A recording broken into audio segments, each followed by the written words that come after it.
My name is Doug Leslie. I'm a professor of public health sciences and psychiatry at the Penn State College of Medicine. My background is in health economics, and I study autism and other mental health conditions. So the idea of this grant is to study the effects of federal and state insurance policies as they relate to autism care. Traditionally, private insurance companies haven't included autism benefits as part of their benefit package. The idea being that it's not a healthcare issue, it's a developmental issue, and it's really a problem for the schools to figure out. But the problem is kids don't start school until 3 to 5 years of age, and by then you've missed a lot of opportunity to try and improve these kids' lives. So there's lots of research to suggest that if we get kids into treatment early, it can significantly improve their functioning and their educational attainment. So another frustrating feature of this kind of insurance landscape is that it creates a huge burden on parents and the families of children with ASD, or autism spectrum disorders. So a lot of times parents will have to, one parent will have to quit their job because coordinating care for their child takes so much time.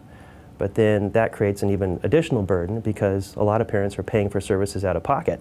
So that lost income is really quite a burden. On the one hand, several states have passed laws that require private insurance companies to include autism as part of their autism services as part of their benefits packages. And then on the other side, several states have passed policies to expand Medicaid coverage through what are called home and community-based services waivers.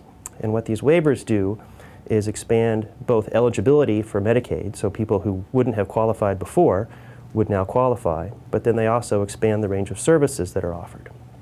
So there's lots of policies that are going on to try and improve access to care for these kids, but we really know very little about which of these are most effective and are there characteristics of some that seem to be more effective than others. So the idea of this study is to track all of that information down, both with respect to mandates and the waivers, and link it with national survey data. And we're starting to look at are there particular characteristics of these waivers and mandates that seem to be most effective. Most of the policies we're looking at are state policies, but there is a federal component to it. So Medicaid is a joint state-federal program.